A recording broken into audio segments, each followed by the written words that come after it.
8 tahun yang lalu, dia menyadari bahwa dia memiliki kemampuan khusus. Saat itu usianya 10 tahun dan dia sedang berada di dalam rumah bermain dengan kekuatannya, membuat barang-barang melayang saat ibunya masuk.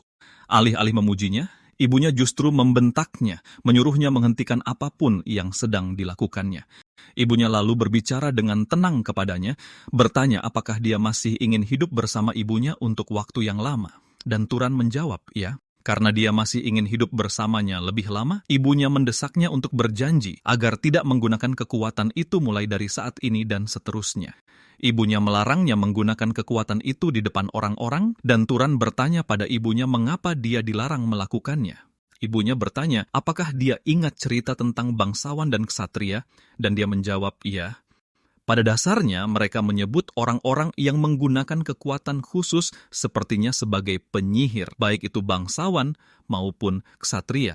Namun, bangsawan dan ksatria itu berbeda karena bangsawan adalah keturunan manusia suci, bangsa Freyan, yang turun untuk menyelamatkan manusia purba. Di sisi lain, ksatria adalah keturunan dari bangsawan yang darahnya telah bercampur dengan manusia biasa. Itulah sebabnya ada perbedaan antara bangsawan dan ksatria bahkan di antara para penyihir. Ibunya lalu memberitahunya bahwa alasan dia tidak boleh menggunakan kekuatannya adalah karena dia mewarisi kekuatan ayahnya, yang merupakan seorang ksatria. Ibunya menyebutkan bahwa ada banyak bangsawan jahat di luar kota yang memperlakukan ksatria sebagai budak mereka.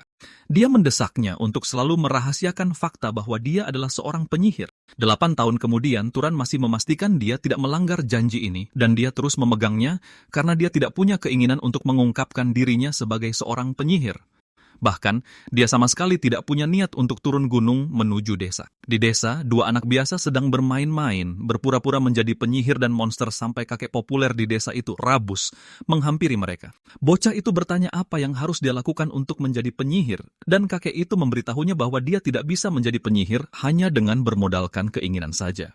Rabus menjelaskan bahwa penyihir adalah puncak peradaban manusia, orang-orang yang memerintah manusia dari alam tertinggi. Mereka pada dasarnya adalah bangsawan dan ksatria yang mewarisi kemampuan untuk menggunakan kekuatan misterius dari leluhur mereka, yang berarti kedua anak itu sayangnya tidak akan pernah bisa menjadi penyihir. Salah satu penduduk desa yang berdiri di belakang Rabus terkejut karena dia bisa berbicara setajam itu kepada anak-anak. Saat itu, dia memberitahu Pak tua itu bahwa dia mendengar tentang monster yang baru saja muncul.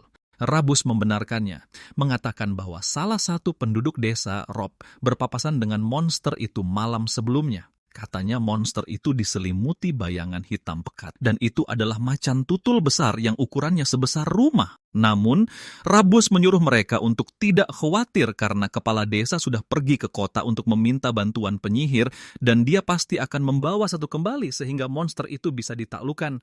Mereka lega mendengarnya, dan salah satu penduduk desa memberitahu anak-anak itu bahwa mereka tidak diizinkan masuk ke hutan untuk sementara waktu demi keselamatan mereka sendiri. Rupanya, orang biasa membunuh monster adalah hal yang nyaris mustahil. Itulah sebabnya penyihir sangat dibutuhkan. Salah satu penduduk desa bertanya kepada Rabus, apakah semua penduduk desa menyadari hal ini, dan dia menjawab ya. Pria itu lalu bertanya kepadanya, apakah gembala di atas bukit Turan mengetahui hal ini? Sementara itu, Turan sedang bersantai di atas bukit beristirahat sambil menjadikan dombanya sebagai bantal. Turan menatap langit yang cerah dan mengeluh tentang betapa membosankannya segala hal karena selalu saja pemandangan yang sama berulang-ulang. Turan menghela napas kecewa, mengatakan pada dasarnya dia akan lupa cara berbicara jika terus begini. Saat itu, Rabus muncul di tempat itu dan memarahinya karena sudah tidur padahal matahari belum juga terbenam. Turan mengabaikan Pak Tua itu seolah-olah dia tidak ada di sana, menyuruhnya menyingkir karena dia menghalangi sinar matahari. Rabus tidak percaya betapa tidak sopannya dia, dan bertanya apakah dia masih menyimpan dendam atas kejadian di masa lalu. Rupanya ini adalah insiden di mana Rabus ingin diam-diam menjadikan domba-domba itu sebagai milik bersama setelah ibu Turan meninggal. Tanpa menahan diri, Turan memberitahunya bahwa dia jelas masih menyimpan dendam atas hal itu. Turan menyebutkan bahwa dia tidak cukup dermawan sampai harus membagikan warisan ibunya. Selain itu, dia memberitahu Pak Tua itu bahwa mereka tidak cukup dekat untuk saling menanyakan kabar, dan dia menyarankan agar Pak Tua itu segera mengatakan apa yang ingin dikatakannya, lalu pergi. Balasan dingin Turan membuat Pak Tua itu ingin meledak marah, namun ekspresi Turan menahannya. Pak tua itu akhirnya mengungkapkan alasannya berada di sana, memberitahu Turan tentang monster yang baru saja muncul. Pak tua itu menggambarkan betapa besar dan berbahayanya monster itu, namun Turan tidak terlalu memedulikannya. Rabus terkejut karena Turan tidak terkejut sama sekali, padahal dialah yang paling mungkin menjadi target di desa ini. Rabus mengakui bahwa Turan luar biasa berani, dan dia bahkan tidak tahu mengapa pemuda itu bisa seberani itu. Namun dia memberitahunya bahwa kepala desa telah pergi ke kota untuk meminta bantuan seorang penyihir. Dia mendesak Turan untuk berhati-hati karena dia hanya mengkhawatirkannya. Namun, Turan membantah Pak tua itu, mengatakan bahwa Pak tua itu tidak mengkhawatirkannya, melainkan hanya mengkhawatirkan domba-dombanya. Rabus ingin mengamuk mendengarnya, namun Turan hanya menyuruhnya enyah karena dia sudah selesai mengatakan apa yang ingin dikatakannya. Dia bahkan mengejeknya, mengatakan bahwa napasnya sangat bau, membuat Pak tua itu berjalan pergi dengan kesal. Berbicara tentang monster, mereka adalah binatang buas yang menggunakan kekuatan dan sihir misterius. Sama halnya seperti penyihir bagi manusia, begitulah monster bagi binatang buas. Turan sangat antusias karena akhirnya dia akan melihat seorang penyihir secara langsung, namun di saat yang sama, dia tidak sepenuhnya yakin penyihir itu akan spesial, karena desa terpencil inilah yang meminta bantuan mereka. Meskipun begitu, dia tetap tertarik melihatnya karena dia ingin tahu seberapa kuat mereka. Beberapa saat kemudian, Turan mencium bau darah dan dia mulai melacak bau tersebut. Tidak lama setelah itu, dia menemukan sisa-sisa mayat Pak tua yang baru saja datang untuk memperingatkannya agar berhati-hati. Tubuhnya telah terkoyak seperti kertas dan Turan terkejut karena Pak tua itu baru saja datang untuk memperingatkannya, namun dialah yang mati lebih dulu. Turan mempertahankan wajahnya yang dingin dan tanpa ekspresi saat mengamati tubuh itu. Dia menyimpulkan bahwa bukan hewan liar biasa yang membunuh Pak tua itu, yang berarti monster itulah pelakunya. Dia belum selesai membuat kesimpulan ketika sang pelaku muncul dari dalam hutan dan monster itu persis seperti yang dideskripsikan. Monster itu memiliki aura gelap di sekelilingnya dan terlihat sangat besar dengan wajah buas yang menakutkan. Berbicara mengenai monster, mereka dianggap sangat kuat hingga manusia biasa tidak akan bisa menanganinya.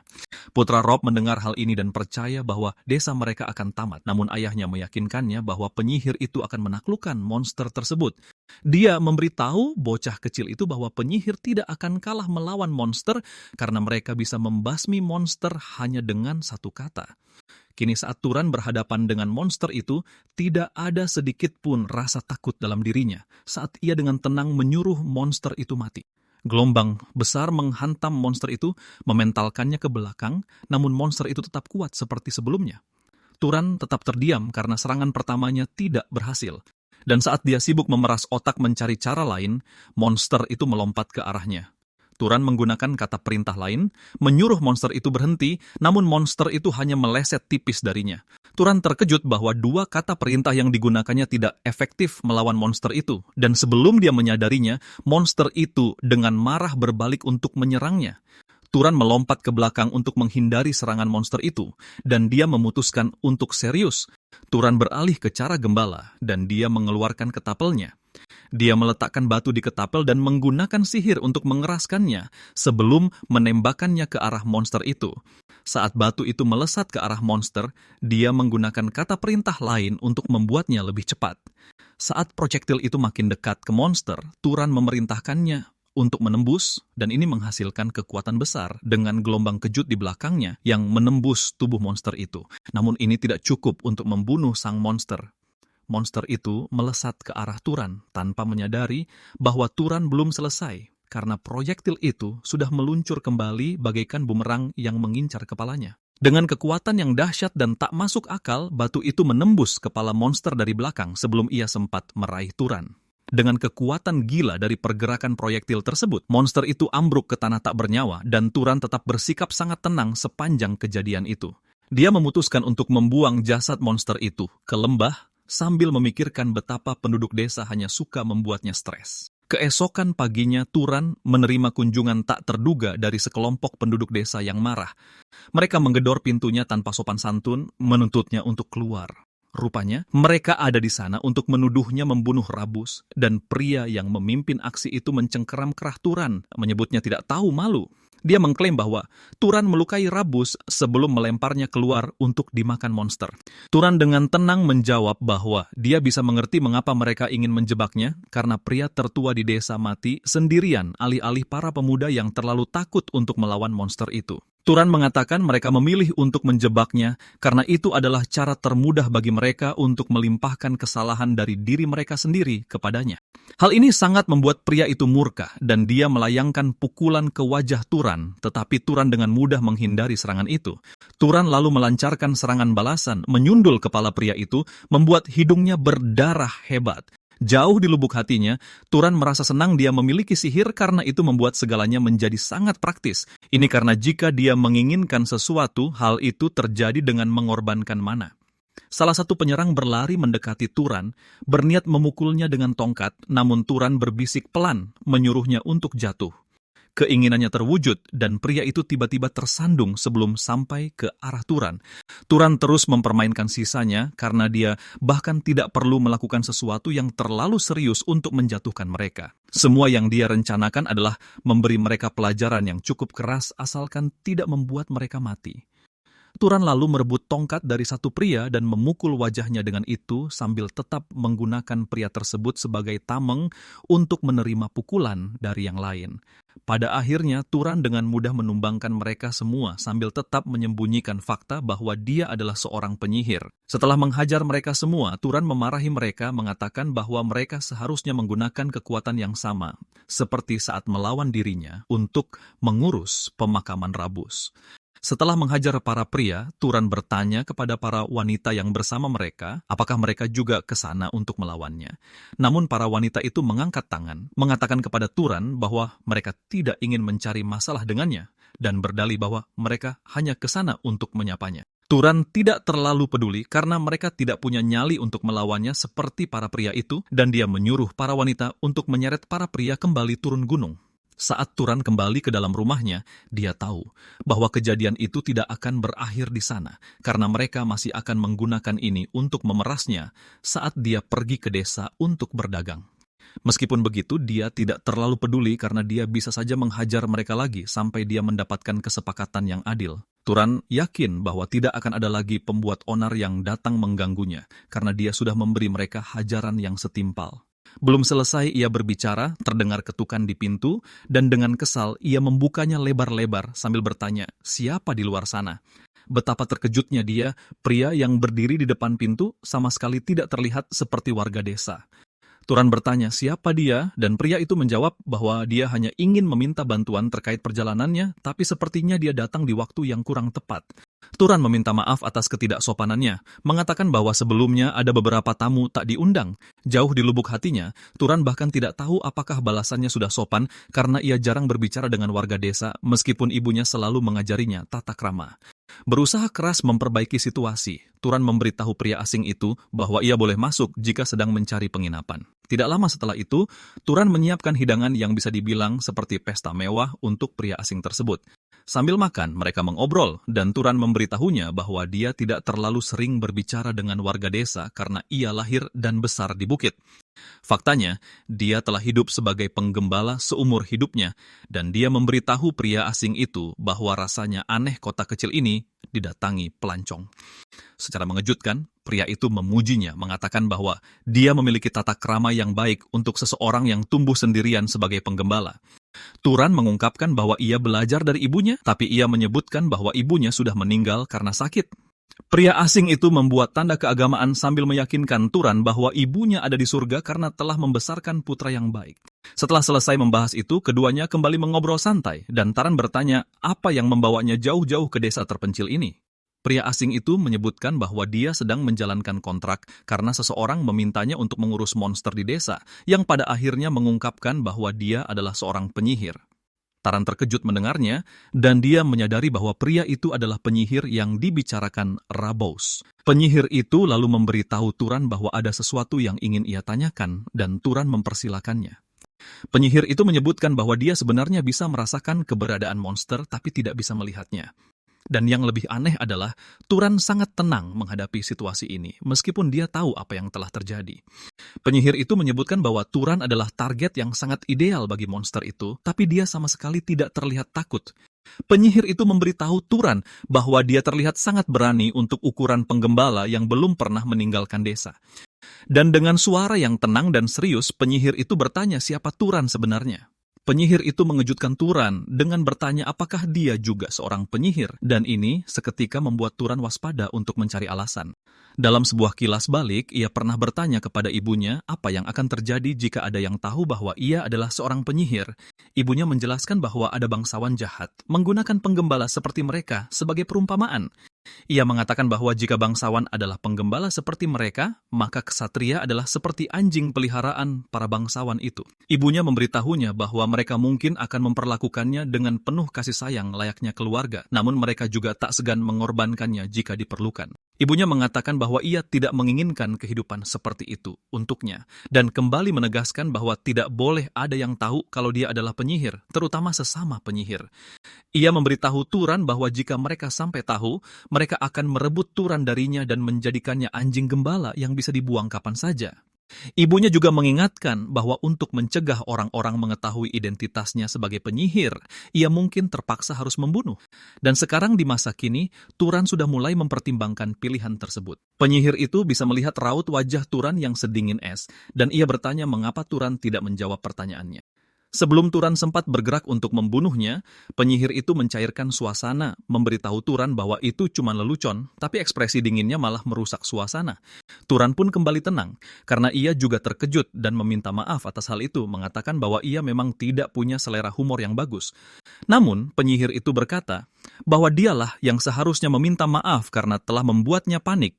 Turan tersenyum, memberitahu penyihir itu bahwa ini pertama kalinya ia mendengar lelucon dari seorang penyihir, jadi ia benar-benar lengah. Penyihir itu kemudian mengingatkan Turan bahwa mereka belum memperkenalkan diri, dan ia mengungkapkan bahwa namanya Kaorn, seorang pengembara. Keduanya lalu berjabat tangan, dan Taran pun mengungkapkan identitasnya. Taran mengungkapkan bahwa usianya akan menginjak lalu 18 tahun ini, dan Kjorn menyebutkan bahwa usianya akan menjadi 75 tahun. Taran terkejut mendengarnya karena Horn tidak terlihat setua itu. Dan Horn menjelaskan bahwa penyihir menua lebih lambat daripada orang biasa. Ia menambahkan bahwa umur mereka juga lebih panjang, dan Turan bertanya bagaimana ia bisa berakhir menjadi seorang pengembara. Kjorn menyebutkan bahwa setelah mengabdi pada keluarga Arabian selama 60 tahun, ia pergi begitu saja dan memutuskan untuk mengembara tanpa menetap di satu tempat. Tanpa disadari Turan, ia dan Kjorn telah terlibat dalam percakapan yang mendalam, membuatnya terkejut karena ternyata ia bisa merasa senyaman itu dengan orang asing. Menyadari hari sudah mulai larut, Kjorn memberitahu Turan bahwa sudah saatnya ia pergi. Horne lalu meletakkan sekeping perak Arabian di atas meja, memberitahu Turan bahwa itu adalah koin perak paling murni, jadi seharusnya cukup untuk menutupi biaya makanannya. Turan menerima koin itu dengan penuh rasa syukur seraya mendoakan agar Kjorn beruntung dalam perburuannya. Kjorn menyuruh Turan untuk tidak bertingkah seperti ini adalah sebuah perpisahan, karena ia mungkin akan mampir beberapa kali lagi untuk menumpang makan di tengah perjalanan. Keesokan paginya, Turan pergi ke padang rumput untuk mengumpulkan domba-dombanya, dan ia terlihat lebih ceria dari biasanya. Hal itu bisa dimaklumi karena ini adalah pertama kalinya ia bertemu dengan sesama penyihir, dan bahkan menikmati obrolan santai yang terasa sangat nyaman. Turan mengakui bahwa Kjorn jauh lebih humoris daripada orang dewasa manapun yang pernah ia temui seumur hidupnya. Malam sebelumnya, Kjorn kembali membawa hewan buruannya, dan Turan langsung menyimpulkan bahwa ia adalah orang yang baik.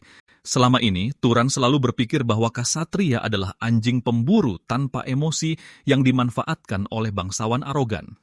Turan kebingungan memikirkan bagaimana cara memberitahu Kjorn bahwa sudah tidak ada lagi monster di bukit itu. Sore harinya, Kjorn terlihat sedang menyelidiki hutan dan ia menyadari ada bekas-bekas pertarungan, namun ia tak bisa merasakan hawa keberadaan monster. Ia memperhatikan batu yang tertancap di pohon bersamaan dengan pohon-pohon yang tumbang, membuatnya bertanya-tanya apakah monster itu sudah dikalahkan.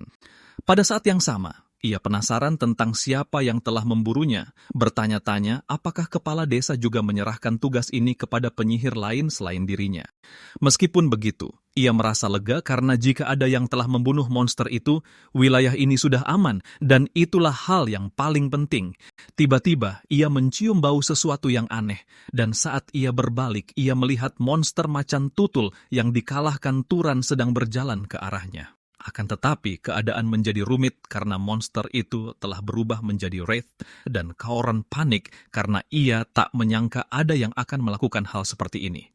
Saat ia masih berusaha memahami apa yang terjadi, monster itu menyerangnya, memaksanya untuk melompat mundur. Rupanya, seekor monster akan berubah menjadi wraith jika seseorang mengalahkannya tanpa menyerap atau memencarkan mana dari jasadnya. Ini adalah pengetahuan umum di kalangan penyihir, dan ia yakin semua orang seharusnya tahu akan hal ini.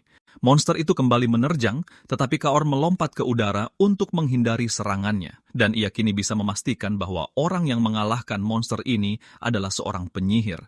Tapi ia tidak mengerti mengapa mereka membiarkannya berubah menjadi wraith. Ia bertanya-tanya apakah orang itu adalah seorang pemula, tetapi di saat yang sama, ia enggan mempercayainya karena tidak mungkin seorang pemula bisa menjatuhkan monster sekuat macan tutul yang ada di hadapannya ini. Karena ia tidak bisa sepenuhnya mengerti mengapa monster itu dibiarkan menjadi wraith, Jon menyimpulkan bahwa ia harus menghancurkannya. Jon menciptakan panah sihir dan menembakkannya ke arah monster itu. Namun betapa terkejutnya dia saat serangannya dimentahkan begitu saja. Jon sangat terkejut karena ini berarti mana monster itu jauh lebih kuat daripada miliknya. Dalam sekejap, monster itu lenyap tepat di hadapannya, membuatnya panik karena ia sama sekali tak tahu apa lagi yang direncanakan monster itu terhadapnya. Tiba-tiba monster itu muncul di belakangnya dan melancarkan tebasan yang kuat. Jon nyaris tak bisa menghindari serangan itu dan akhirnya tertebas, dan pada titik inilah ia menyadari bahwa ia sedang berhadapan dengan monster yang tak akan bisa ditandingi oleh seorang ksatria biasa. Dari pengamatannya ia menyadari bahwa setidaknya seseorang haruslah seorang bangsawan tingkat rendah agar memiliki peluang untuk menang. Keringat dingin mengucur di wajahnya karena rasa takut, sebab bertemu dengan monster seperti ini di desa terpencil adalah hal terakhir yang ia duga. Melihat betapa berbahayanya situasi ini, Khorne menyimpulkan bahwa riwayatnya sudah tamat, tapi ia tak berniat mati sendirian dan berencana untuk membawa monster itu bersamanya. Ia mulai memusatkan seluruh mananya ke tangannya, berencana untuk menikam monster itu secara langsung tepat saat ia menerjang ke arahnya. Tepat pada saat itu, monster tersebut bertindak sesuai dugaannya dan Kejorn pun melompat ke arahnya, siap mengorbankan diri demi menjatuhkannya. Tepat sebelum monster itu mencapainya, sebuah ledakan sihir dahsyat muncul dari kejauhan dan menebas monster itu, langsung mengalahkannya dalam satu serangan. Raut wajah Kejorn menunjukkan betapa leganya dirinya, dan saat itu juga ia mendengar suara yang tak asing dari belakangnya, bertanya apakah ia baik-baik saja. Kieran berbalik dengan terkejut mengungkapkan ketidakpercayaannya bahwa Turan selama ini adalah seorang penyihir. Turan membenarkannya, dan Kieran bertanya mengapa ia tak pernah memberitahunya. Turan terdiam mendengarnya, dan Jorn mengulangi pertanyaannya, bertanya mengapa Turan menolongnya padahal ia bisa saja pergi begitu saja. Turan pun memutuskan untuk memberitahu alasannya, dan untuk mengetahuinya, ia mengingat kembali pada malam sebelumnya saat Jorn kembali dengan hewan liar hasil buruannya. Turan bertanya mengapa ia bersikap sok pahlawan padahal ia bisa menghasilkan banyak uang dengan kemampuannya. Jon lalu mengungkapkan bahwa warga desa itu sangat kasihan karena mereka tinggal di perbatasan tanpa perlindungan dasar. Turan mengingatkannya bahwa itu bukan salahnya, namun Jon memberitahunya bahwa ia adalah seorang penyihir yang mewarisi kekuatan dewa. Jadi ia percaya bahwa sudah sepantasnya ia melindungi rakyat jelata. Jon mengakui bahwa tidak semua penyihir sepemikiran dengannya, karena setiap orang punya pandangan dan jalan hidupnya masing-masing. Kini, Turan memberitahu ke Jorn bahwa setiap orang memiliki jalan hidupnya masing-masing, persis seperti yang diucapkan ke Jorn malam itu. Tiba-tiba, monster itu kembali menyerang mereka, tapi mereka berhasil menyingkir tepat pada waktunya. Jorn lalu memberitahu Turan bahwa mereka tak bisa menandingi monster ini, karena ini adalah jenis monster yang tak bisa dilawan kecuali mereka setidaknya setingkat bangsawan. Turan menyuruh Jorn untuk segera pergi dan memberitahu kepala desa agar mereka bisa segera mengungsi, sementara ia berusaha menahan monster tersebut. Jauh di lubuk hatinya, Kejorn sangat khawatir karena merasa tak punya peluang melawan monster itu, tapi ia tetap tak punya pilihan selain melakukan bagiannya. Tepat saat itu, Turan memberitahunya untuk tidak khawatir, karena jika serangannya tadi berhasil mengenainya, maka tak ada yang perlu dikhawatirkan lagi. Kejorn terkejut mendengarnya karena secara tidak langsung, Turan mengatakan bahwa serangannya barusan bahkan belum menggunakan kekuatan penuhnya. Hal ini membuat Kjorn sangat terkejut karena pada dasarnya Turan berada di tingkat kekuatan yang sama dengan para bangsawan atau bahkan lebih tinggi. John terpaku menatap Turan yang mulai menyerap mana di sekitarnya, bersiap meluncurkan serangan yang mematikan. Dan di saat inilah Kejorn sadar bahwa ia sedang berdiri di hadapan seorang penyihir yang memiliki kekuatan untuk menjungkir balikan dunia. Di saat yang sama, Turan bersedia mengerahkan seluruh kemampuannya karena ia juga penasaran dengan batas kekuatannya sendiri. Dengan mana yang meluap di sekelilingnya, ia mampu mengumpulkan banyak batu untuk dijadikan proyektil serangan melawan sang Wraith.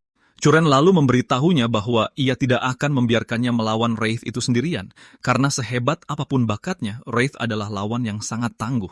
Curen yakin mereka harus bekerja sama, tapi dia langsung berubah pikiran saat Turan melancarkan serangan pertamanya dan dia melihat betapa mematikannya serangan itu.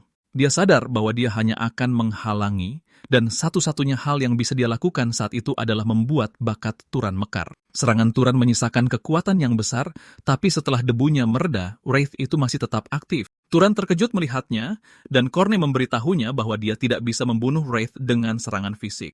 Turan bertanya pada Kejorn bagaimana cara membunuhnya tanpa serangan fisik, dan dia menjawab bahwa satu-satunya cara untuk membunuhnya adalah dengan api atau petir. Turan mengikuti saran Corin dan mencoba membakarnya, tapi ini tidak berhasil, dan Kejorn memberitahunya bahwa caranya salah. Kyon tidak percaya bahwa Turan bahkan tidak tahu akal sehat paling dasar dari seorang penyihir, karena untuk menerapkan kekuatan penyihir ke makhluk hidup lain, membangun proses yang tepat adalah syarat utama. Kejorn mulai menyadari bahwa Turan mungkin orang yang membunuh monster itu dan membiarkannya menjadi Wraith. Wraith itu terus membuat kekacauan saat berusaha menyerang Turan, tapi pada akhirnya dia memahami satu kebenaran, dan ini adalah fakta bahwa Turan belum pernah menyerap mana seumur hidupnya. Turan kemudian memberitahu Turan untuk tidak menyalakan api, tapi dia harus membuatnya, lalu menembakkannya. Turan mengikuti saran Kieran, dan dia mulai menciptakan api di telapak tangannya. Rupanya, hal yang wajar bagi penyihir untuk membuat api, tapi mengendalikannya lah yang menjadi masalah, karena itu butuh latihan khusus. Namun, dia sangat terkejut saat Turan memunculkan bola api hampir tanpa kesulitan sama sekali. Tyrande kemudian melepaskan api ke Wraith itu, meningkatkan intensitasnya saat menyentuh Wraith tersebut. Wraith itu menjerit kesakitan, dan Kejorn menyuruhnya untuk terus menambah mana ke dalam api agar tidak padam karena dia harus membakar habis Wraith itu tak bersisa. Turan mempertahankan intensitasnya dengan ekspresi tenang, sampai Wraith itu akhirnya terbakar menjadi kerangka hangus, mengejutkan Kejorn karena mereka baru saja menang melawan musuh yang tangguh. Kjorn terguncang karena Wraith yang seharusnya butuh bangsawan untuk dilawan bisa dengan mudah dikalahkan oleh seorang gembala dari pegunungan. Turan lalu bertanya pada Kaorn, apakah semuanya sudah selesai, dan Kaorn menyuruhnya untuk menyerap mana itu dulu, jika dia tidak ingin segera melawan Wraith lain. Turan bertanya padanya, bagaimana dia harus melakukan ini, dan Kaorn menjelaskan bahwa dia harus membayangkan dirinya, menyerap sesuatu ke dalam dirinya. Turan memahaminya, dan dia mengulurkan tangannya untuk melakukan seperti yang diperintahkan. Saat itu juga, mana mulai meninggalkan tubuh monster itu, dan sepenuhnya masuk ke dalam tubuhnya. Kjorn memberitahu Turan bahwa dia akan merasakan semacam kenikmatan. Dan Turan mengaku bahwa awalnya dia bahkan tidak mempercayainya. Kjorn terpaksa bertanya apakah ini benar-benar pertama kalinya dia menyerap mana, dan Turan menjawab iya. Ternyata setelah kebangkitan pertama seseorang, mana tumbuh perlahan seiring bertambahnya usia, dan cara terbaik untuk berkembang adalah dengan membunuh monster atau penyihir untuk menyerap mana mereka. Namun, yang lebih mengejutkan adalah bahwa ini merupakan penyerapan mana pertama Turan, dan dia sudah mampu mengendalikan sihir di tingkat setinggi itu. Hal ini memberitahu Kauran bahwa potensi bawaan Turan berada di tingkat yang berbeda. Tiba-tiba, Kauran memanggil nama Turan, meminta maaf atas ketidaksopanannya sembari bertanya dari keluarga mana dia berasal. Turan hanya memberitahu Kjorn untuk mengobati lengannya yang terluka dulu, dan Kjorn terkejut mendengarnya. Mereka kembali ke rumah Turan setelah membersihkan lengannya dan memakaikan perban. Kjorn meminta maaf karena telah membuat Turan pusing. Namun, Turan mengingatkan pria itu bahwa dia sudah berkali-kali mengatakan kalau dia bukan dari keluarga terhormat karena dia hanyalah seorang gembala yang bahkan tidak tahu siapa ayahnya. John kemudian bertanya padanya, kenapa seseorang sekuat dirinya malah menjadi gembala? Kjorn meyakinkan Turan bahwa dia tidak berniat meremehkannya, tapi dia memberitahunya bahwa itu sama sekali tidak cocok untuknya. Turan mengungkap bahwa itu adalah permintaan ibunya, menjelaskan pada Kjorn bahwa ibunya bilang para bangsawan hanya memanfaatkan penyihir lalu membuangnya. Setelah mendengar ini, Kjorn memberitahu Turan bahwa ibunya sangat bijak. Turan terkejut karena dia mengira Kjorn akan menyebut ibunya sebagai orang yang terlalu protektif, tapi Kjorn memberitahunya bahwa ibunya sangat bijak. Dia menjelaskan bahwa penyihir memiliki kekuatan besar dan ini mau tidak mau akan membawa konflik. Dia menjelaskan bahwa beberapa tahun yang lalu ada perang besar antara keluarga bangsawan hebat dan itu adalah perang antara keluarga Arabian yang dia layani dan keluarga besar Zahar. Dia mengungkap bahwa begitu banyak yang kehilangan nyawa dalam perang ini karena dari sekitar 3.000 ksatria Arabian, lebih dari 900 orang tewas. Sayangnya, semua orang yang dekat dengan Kjorn termasuk di antara para korban. Kjorn menyebutkan mereka yang tewas dalam perang, dan ini termasuk istri dan putranya yang tercinta. Kjorn mengungkap bahwa hanya dia yang tersisa, itulah sebabnya ibunya sampai batas tertentu benar, karena nyawa ksatria bisa hilang lebih mudah dan lebih tidak berarti bahkan dibandingkan rakyat jelata. Namun, dia memberitahunya bahwa ibunya salah tentang satu hal, dan ini adalah tentang bakatnya. Turan bingung mendengarnya, dan Kjorn menjelaskan bahwa dia adalah ksatria dengan kemampuan rata-rata, tapi Turan mampu menjatuhkan monster yang tidak bisa dia kalahkan. Kjorn memberitahu Turan bahwa potensinya setara dengan bangsawan, bukan sekadar ksatria biasa. Kenyataannya, dia memberitahunya bahwa bakatnya berada di tingkat atas. Turan lalu memberitahu Kaoran bahwa ibunya bilang kalau ayahnya adalah seorang ksatria. Tapi pada titik ini, dia sudah berpikir kalau itu hanyalah kebohongan. Namun, Korne menjelaskan padanya bahwa ada anak-anak yang lebih buruk dari ksatria terlahir dari bangsawan. Sementara ada juga anak-anak luar biasa setingkat bangsawan terlahir di kalangan ksatria. Kaoran lalu memberitahu Turan bahwa akan lebih baik jika dia pergi dari bukit itu. Dan ketika Turan bertanya alasannya, dia menjawab bahwa umat manusia butuh lebih banyak bangsawan dan ksatria. Rupanya, manusia belum menjadi pemangsa puncak karena ras lain yang disingkirkan oleh para dewa masih mengincar kesempatan untuk bangkit kembali. Di tengah potensi kehancuran ini, para bangsawan malah terus mengobarkan perang satu sama lain. Quran memberitahu Turan bahwa inilah tepatnya alasan mereka masih membutuhkan bangsawan yang kuat dan baik hati sepertinya. Horn berjalan ke pintu dan bertanya pada Turan apakah dia puas hidup sebagai gembala. Turan merenung sejenak dan dia bertanya pada Kjorn apa yang bisa dia dapatkan dengan turun gunung. Dan Kjorn menjawab bahwa semuanya tergantung pada apa yang dia inginkan. Kjorn menyebutkan bahwa segalanya mulai dari ketenaran hingga keluarga sangatlah sulit didapat, tapi itu dikembalikan ke imajinasinya sendiri.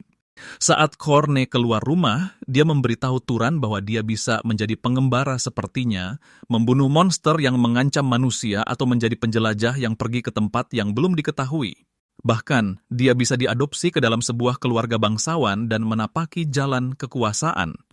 Turan mengikuti Kjorn dan memberitahunya bahwa dia benar karena akan lebih menarik baginya untuk pergi ke dunia luar daripada menggembalakan domba di bukit. Turan mengakui bahwa untuk pertama kalinya dia penasaran dengan dunia luar. Di sisi lain, Kjorn memberitahunya bahwa dia mungkin sudah merencanakan ekspektasi yang tak diinginkan, tapi dia meyakinkannya bahwa dia akan mendukungnya dengan segala kemungkinan yang ada. Saat itu juga, Kjorn bertanya tentang kemampuan garis keturunannya, tapi Taran sama sekali tidak tahu apa maksudnya. Kjorn meminta maaf karena melontarkan hal ini padanya karena dia benar-benar lupa kalau dia tidak tahu apa-apa tentang sihir. Kjorn kemudian mengungkap bahwa kemampuan garis keturunan adalah sifat yang diwarisi bangsawan dari leluhur mereka, bangsa Freyan. Dia memberitahunya bahwa kepemilikan garis keturunanlah yang membedakan seorang ksatria dari seorang bangsawan. Kjorn lalu bertanya, apakah ada mantra yang terasa luar biasa mudah dan sederhana saat dia memakai sihir? Atau apakah dia punya kemampuan menonjol yang tidak membutuhkan sihir? Turan mengungkap bahwa dia punya penciuman yang tajam, dan dia juga cukup ahli dalam melempar batu. Kjorn memberitahunya bahwa indera penciumannya bisa dianggap sebagai kemampuan garis keturunan, dan melempar senjata juga merupakan salah satu ciri khas keluarga Arabian. Dia memberitahunya bahwa itu adalah kemampuan umum, tapi Kjorn menyuruh Turan untuk bercerita lebih banyak. Setelah mengungkap semua kemampuannya, Turan menyadari bahwa ekspresi Kjorn terlihat berbeda dari sebelumnya. Turan bertanya alasannya, dan Kjorn mengungkap bahwa dia akhirnya tahu ke keluarga mana Turan berhubungan, dan Turan bertanya keluarga yang mana itu. Dengan suara dingin, dia mengungkap bahwa itu adalah salah satu keluarga besar, keluarga Sahar, keluarga yang berperang dengan keluarga Arabian. Saat Turan mendengar ini, dia langsung paham dengan perubahan tiba-tiba pada ekspresi Kjorn. Turan tak percaya bahwa dia berasal dari keluarga yang sangat dibenci Kjorn. Hal ini membuat Turan bertanya-tanya apa yang sebenarnya bisa dia katakan kepada pria itu saat ini. Dia berpikir untuk meminta maaf, tapi kemudian dia sadar bahwa apa yang terjadi adalah akibat dari tindakan anggota keluarga yang bahkan belum pernah dia temui, yang artinya mereka pada dasarnya adalah orang asing. Kjorn menyadari ekspresi khawatir di wajahnya, dan dia menepuk pundaknya, menyuruhnya untuk tidak khawatir tentang apa yang terjadi, karena dia tidak ikut serta dalam perang. Di saat yang sama, Turan mencoba mengatakan sesuatu, tapi Kjorn memberitahunya bahwa itu adalah urusan orang dewasa. Dia memberitahunya bahwa jika mereka mencoba membasuh darah dengan darah, mereka hanya akan terus bertarung selamanya. Turan lalu bertanya, apakah dia tidak menyesal menyuruhnya turun dari bukit. Mengakui bahwa jika Turan turun bukit untuk mencari kekuasaan, dia pasti akan berakhir bergabung dengan keluarga Zahar. Tapi dia meyakinkan Turan bahwa dia mempercayai sifat aslinya. Turan tidak mengerti apa yang dia katakan, dan Kiran memberitahunya bahwa dia sedang membicarakan kebaikan di dalam dirinya yang mendorongnya untuk menyelamatkannya dari monster itu. Sebagai tambahan, Turan telah mengungkap identitas yang selama ini disembunyikannya seumur hidup. Korne berkata bahwa ada kemungkinan jika seseorang seperti Turan naik ke tampuk kekuasaan di keluarga Zahar, dia bisa mencegah perang mengerikan terjadi lagi. Korne lalu berbalik untuk pergi, memberitahu Turan bahwa tak perlu terlalu memikirkan semua itu karena Turan bahkan belum memutuskan apakah akan bergabung dengan keluarga Zahar atau tidak. Turan menghentikannya, memberitahunya bahwa pikirannya sekarang sudah jernih karena dia ingin turun dari gunung itu. Korn memujinya seraya berkata dia sudah membuat keputusan yang tepat, tapi Turan memberitahunya bahwa dia tidak akan langsung pergi, dan dia memberitahu Kjorn bahwa dia akan turun setelah luka Kjorn sembuh. Kjorn terkejut mendengarnya, dan dia mengakui bahwa Turan adalah orang yang baik. Kemudian Kjorn duduk untuk menjelaskan dasar-dasar segalanya kepada Turan, memberitahunya bahwa untuk memakai sihir dia butuh mana, itulah sebabnya mana disebut sebagai kunci kemahakuasaan.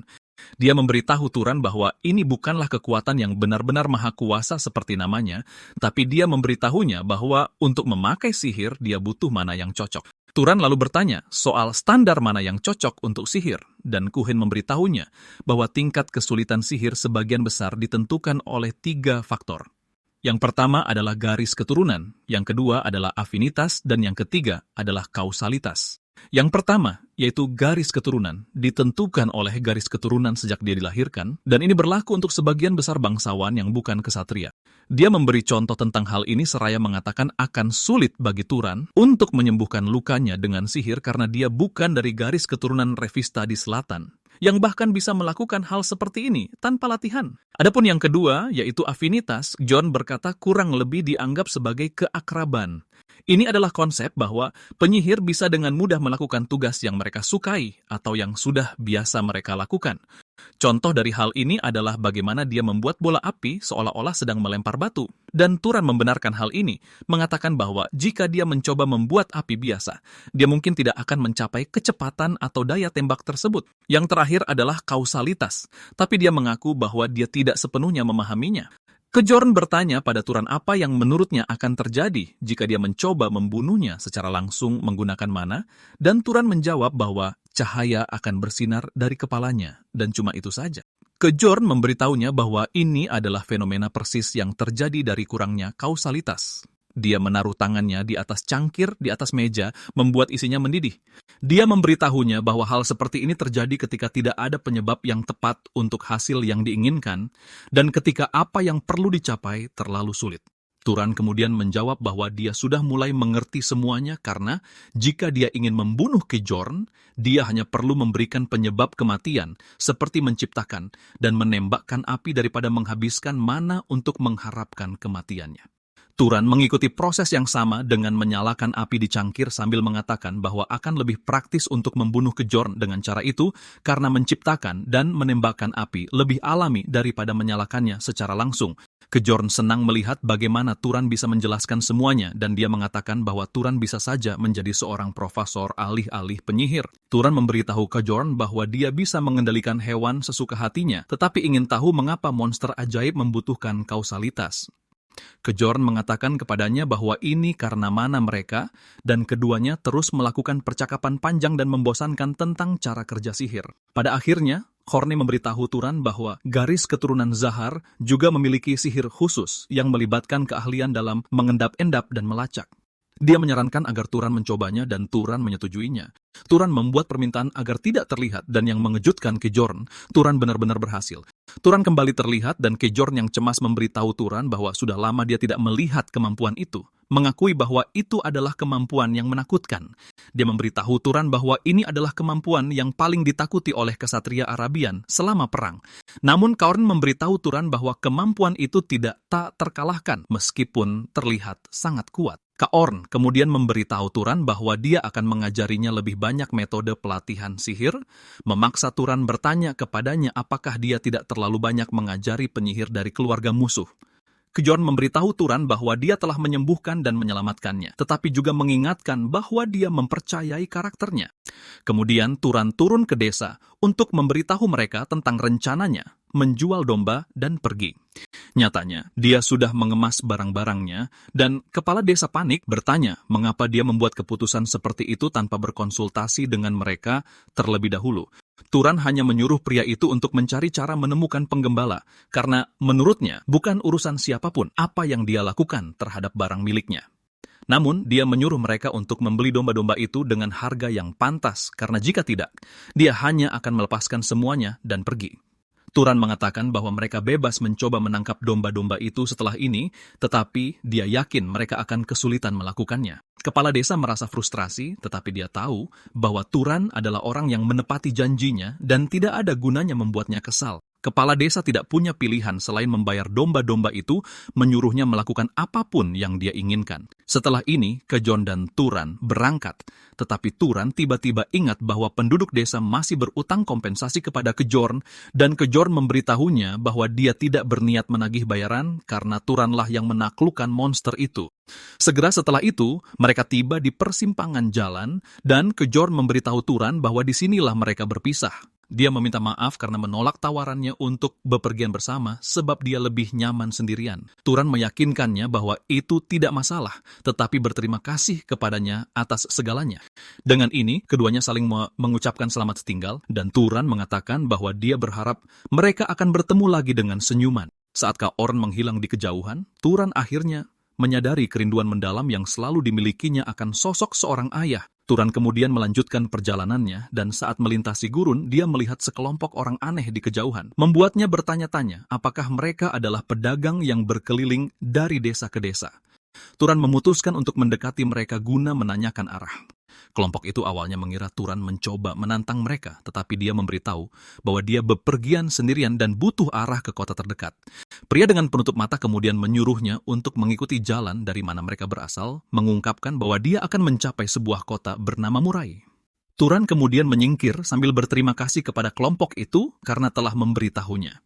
Namun, saat dia hendak pergi, pria itu menghentikannya, mengatakan bahwa dia tidak bisa mendapatkan informasi itu secara gratis karena dia harus memberikan sesuatu sebagai imbalan.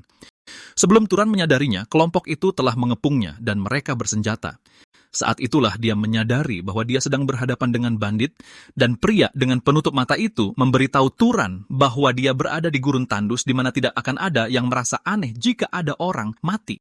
Dia mendesak Turan untuk menyerahkan barang-barangnya selagi mereka masih bersikap baik kepadanya, karena membunuhnya hanya akan membuat mereka lebih repot. Turan kemudian mengejutkan para bandit dengan mengatakan bahwa karena mereka adalah orang jahat yang membunuh orang, dia mungkin akan menggunakan mereka untuk latihan. Dan senyum jahat di wajahnya cukup untuk membuat bulu kuduk mereka berdiri. Namun para bandit semakin mendekatinya, mengira dia hanya menggertak.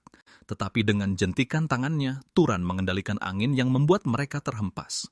Turan terkejut saat menyadari bahwa dia bisa membangkitkan angin sekencang itu dengan sedikit atau tanpa mana sama sekali.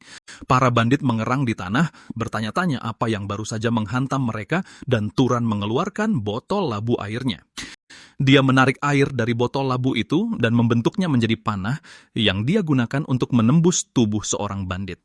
Turan tidak merasa sepenuhnya puas karena dia yakin bahwa melempar batu jauh lebih kuat dan lebih cepat. Pada titik ini, pemimpin bandit menyadari bahwa mereka tamat dan dia mulai memohon agar Turan memaafkan mereka. Dia meyakinkan Turan bahwa mereka akan memberinya apa saja. Tetapi sementara dia memohon, yang lain mencoba menyergap Turan dari belakang.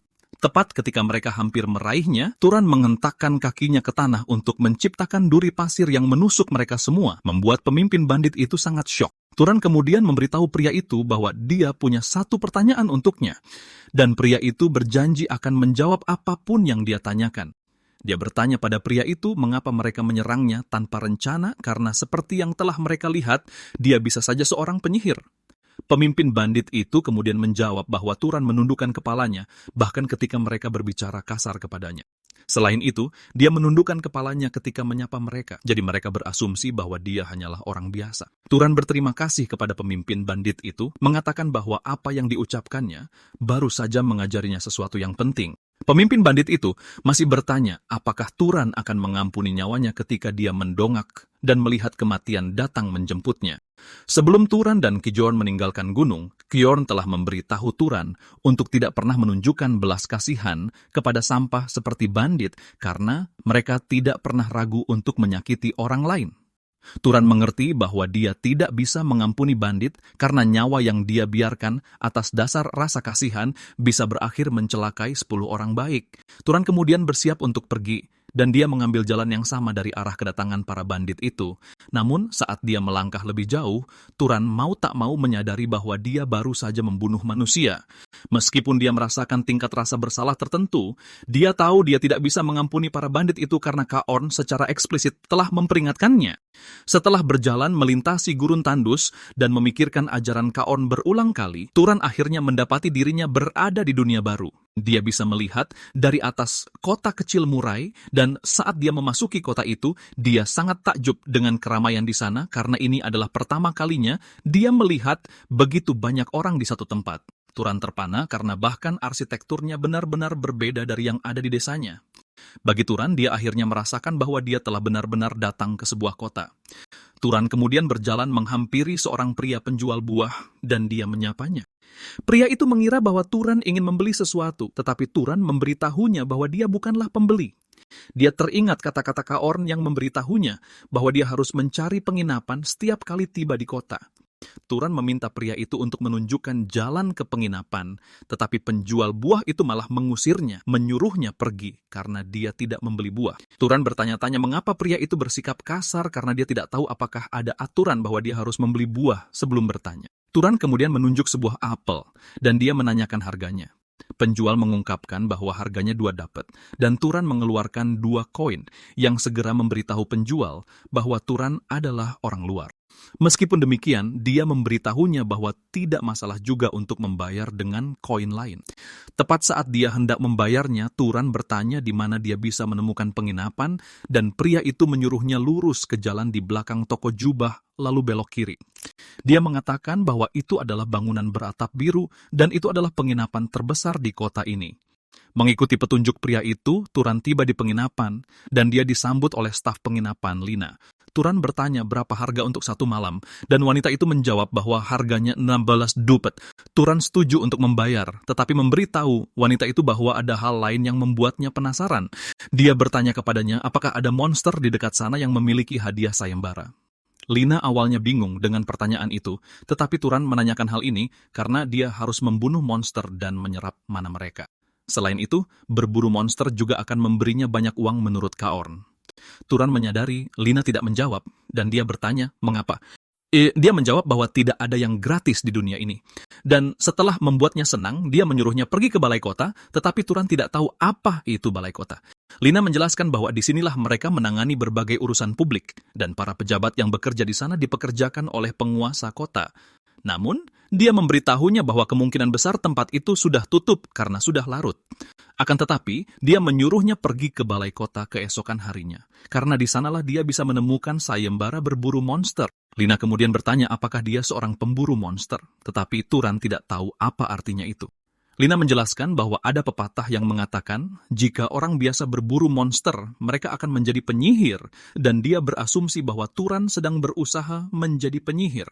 Tepat pada saat itu, seorang pria aneh, Madan, yang merupakan pemburu monster, muncul di belakang Turan, memberitahunya bahwa apa yang baru saja dikatakan Lina adalah fakta karena dia melihatnya dengan mata kepalanya sendiri. Tampaknya Lina dan Madan saling kenal, dan dia terkejut melihat Madan masih hidup. Madan membual bahwa dia sudah mengatakan kepadanya bahwa dia tidak akan mati sampai dia menjadi seorang penyihir. Turan menjadi penasaran dengan apa yang dikatakan Madan, dan dia bertanya apakah dia bisa menceritakan lebih banyak tentang itu. Madan menjelaskan bahwa karena penyihir menjadi lebih kuat dengan membunuh monster, prinsip yang sama berlaku untuk orang biasa yang membunuh monster, yang berarti bahwa mereka bisa menjadi seorang penyihir. Madan mengungkapkan bahwa dia dan krunya berburu monster untuk menjadi penyihir. Turan dengan antusias bertanya kepada mereka apakah ada di antara mereka yang sudah menjadi penyihir, tetapi Madan menjawab tidak. Dia menyebutkan bahwa di kota ini hanya ada penyihir milik penguasa kota dan 3 penyihir di bawahnya. Karena Turan mengatakan dia berburu monster, Madan mengomelinya, memberitahunya bahwa perlengkapannya terlalu lusuh dan dia bahkan tidak punya senjata. Namun, Turan memberitahunya bahwa dia punya, lalu dia mengeluarkan ketapelnya. Madan terkesan dengan betapa usangnya ketapel itu karena itu menunjukkan bahwa Turan sering menggunakannya. Turan mengakuinya karena itu bagus untuk menembakkan sesuatu seukuran telur dengan cepat. Madan lalu memberitahu Turan bahwa dia bisa memburu monster rubah atau monster kelinci dengan ketapel itu. Madan menyebutkan keinginan mereka untuk menambahkan 1 penembak lagi ke dalam tim, dan dia bertanya apakah Turan tertarik untuk berburu bersama mereka. Seperti yang diduga, Turan dengan rendah hati menolak tawaran itu, tetapi berterima kasih kepadanya atas pertimbangannya. Malam itu, Turan kembali ke kamarnya sambil memikirkan betapa kacaunya hari ini. Ia bertanya-tanya apa yang akan terjadi di masa depan karena ia tak percaya bahwa dirinya benar-benar telah meninggalkan desa. Turan sedang berlatih sihir ketika intuisinya menyadari ada seseorang di dekatnya. Ia bangkit dari ranjangnya dan menuntut untuk tahu siapa yang ada di balik pintu. Kaorn rupanya pernah berpesan agar ia tidak pernah lengah meski sedang menginap di penginapan karena berada di kota bukan berarti ia aman. Turan lalu bersiap menghadapi serangan saat ia berjalan untuk membuka pintu. Betapa terkejutnya ia, orang yang berdiri di depan pintu adalah Lina, yang melontarkan pertanyaan konyol seolah ia sedang tidur. Lina berkata pada Turan bahwa ia datang untuk menghangatkannya karena ia pikir kamarnya mungkin terasa dingin. Turan benar-benar kebingungan dan ia bertanya apa maksud perkataannya. Lena menyentuh dadanya, menunjukkan bahwa maksudnya tepat seperti apa yang ia dengar, namun Turan tetap saja bingung dengan semua itu. Lena lalu menggoda Turan bahwa ia siap melakukan apapun yang ia inginkan dengan sedikit bayaran, dan Turan bertanya apa yang akan terjadi jika ia tidak menginginkan apapun. Lena mencengkeram bahu Turan, menyuruhnya untuk tidak berbohong, karena ia bisa tahu hanya dari raut wajahnya. Ekspresi Turan seketika menjadi dingin, ini karena ia teringat peringatan Kaorn untuk tidak terlibat dengan pelayan penginapan karena sebagian besar dari mereka membawa penyakit. Meski penyihir kebal terhadap penyakit, masalahnya adalah ia bisa menularkannya pada wanita lain jika ia tidak berhati-hati. Jorn memperingatkan Turan agar tidak membiarkan hasrat menjebaknya ke dalam sesuatu yang akan ia sesali. Turan akhirnya mengusir Lena pergi dan wanita itu melangkah pergi dengan marah. Turan mulai menyadari bahwa hidup di kota adalah hal yang rumit karena ia telah berurusan dengan penjual buah dan kini ia harus menghadapi Lena juga. Turan kembali ke ranjangnya memikirkan bagaimana mereka mematok harga untuk hal-hal kecil dan ini menyadarkannya bahwa kota benar-benar tempat yang tak punya hati. Sementara itu, salah satu bawahan Madan bertanya mengapa ia ingin merekrut Turan sebelumnya karena penampilannya tidak meyakinkan. Salah satu dari mereka bahkan berkata bahwa mulut Turan sangat sombong dan ia hanya akan cocok dijadikan umpan monster. Madan lalu memberitahu rekan-rekannya bahwa Turan mengingatkan pada dirinya saat masih muda. Rupanya, Madan merasa cemas dengan jenis senjata yang digunakan Turan untuk berburu. Madan ingin Turan tetap berada di sisinya, agar ia setidaknya bisa hidup sedikit lebih lama. Anak buahnya tak menyangka betapa baik hati bos mereka, dan tanpa mereka sadari, Turan sebenarnya bisa mendengar percakapan itu dari kamarnya. Ia tersenyum simpul mendengarnya karena ia menyadari bahwa kota mungkin tak sepenuhnya kejam seperti yang ia kira. Keesokan paginya, Turan pergi ke balai kota di mana ia bertemu dengan seorang petugas yang kasar. Ia mengatakan pada pria itu bahwa ia ingin berburu monster, namun ekspresi dan keheningan pria itu mengingatkan Turan pada ucapan Kjorn tentang dunia yang takkan ramah padanya. Turan bertanya pada Kjorn mengapa dunia tidak bersikap ramah dan Kjorn menjawab karena dunia memang tak punya alasan untuk melakukannya. Ia memberitahu Turan bahwa satu-satunya cara agar orang-orang memperlakukannya dengan ramah dan hormat adalah dengan mengungkap bahwa ia seorang penyihir karena ini akan membuat membuat orang biasa menundukkan kepala mereka. Petugas itu kemudian menyodorkan sebuah buku padanya, menyuruhnya untuk melihat-lihat isinya sebelum mengembalikannya. Turan menyadari bahwa itu adalah monster gagak, dan pria itu mendesaknya untuk membawa kembali bangkainya jika ia berhasil membunuhnya. Pria itu memberitahunya bahwa membunuh monster tanpa menyerap mananya akan mengubah monster itu menjadi roh jahat, namun Turan sudah mengetahui hal ini. Petugas itu memperingatkannya bahwa hukuman untuk pelanggaran ini berdasarkan hukum kota adalah eksekusi mati. Turan lalu bertanya pada petugas apakah ksatria tidak berburu monster, dan pria itu menjawab bahwa ksatria tidak punya waktu luang untuk melakukan itu. Pada dasarnya, tugas ksatria adalah menjaga ketertiban kota, sedangkan berburu monster di luar kota adalah tugas orang-orang seperti Turan. Turan mengabaikan sikap kasar pria itu dan pergi untuk memburu sang monster, tapi petugas itu yakin bahwa Turan hanya akan mengantar nyawa. Tak lama setelah itu, Turan kembali membawa monster gagak dengan lubang besar di dadanya, membuat para petugas sangat terkejut. Mereka makin terkejut melihat Turan bisa membawa kembali bangkai monster itu dengan sangat cepat. Mereka bertanya apakah ia bertindak sendirian, dan ia mengiyakannya. Dan daripada berdebat dengan mereka, Turan hanya meminta uang hadiahnya. Salah satu dari mereka bergegas ke meja kasir untuk mengambil uangnya, dan saat menyerahkannya pada Turan, ia menyarankan agar Turan beristirahat karena ia pasti kelelahan. Para petugas itu kebingungan karena Turan membunuh monster tersebut dengan sangat rapi hingga bangkainya hampir utuh sempurna. Saat itulah petugas yang melayaninya tadi menyadari bahwa Turan masih belum pergi. Ia bertanya mengapa Turan masih di sana, dan Turan balik bertanya apakah masih ada monster lain yang layak diburu.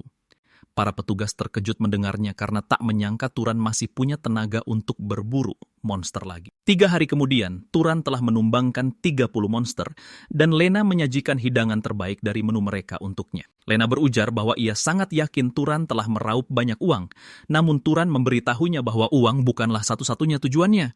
Tujuan utamanya adalah mana milik monster, dan berkat monster-monster yang telah ia buru sejauh ini, ia bertambah kuat. Turan menyadari bahwa mananya telah meningkat pesat dibandingkan saat pertama kali ia bertemu Kijorn. Meski begitu, ia tahu ada batas seberapa kuat ia bisa berkembang hanya dengan mana dari monster-monster lemah. Sesaat kemudian, Turan telah menghabiskan makanan di hadapannya, dan ia bahkan mengira ada yang berbagi makanan dengannya. Namun mereka bilang ia memakan semuanya sendiri. Turan memuji sang koki, memberitahunya bahwa makanannya sangat lezat, dan sang koki menerima pujian itu sembari berkata ia akan memasak lebih enak lagi lain kali. Turan baru saja akan kembali ke kamarnya saat salah satu anak buah Midan mencengkeramnya dari belakang, memaksa Turan memberikan uang karena mereka dengar ia sedang banyak uang akhir-akhir ini. Turan tak membuang waktu untuk berdebat. Ia menampar wajah pria itu dengan keras, membuat pria itu dan teman-temannya terkesiap. Teman pria itu mencoba melawan dengan melayangkan pukulan pada Turan, namun ia dengan mudah menghindar dan balik memukul wajahnya. Pria pertama menerjang ke arah Turan membawa bangku, tapi Turan memblokir serangan itu dengan santai sebelum memukul kepalanya dan membuatnya terpental. Lina kemudian meneriaki kelompok itu, melarang mereka berkelahi di dalam penginapan.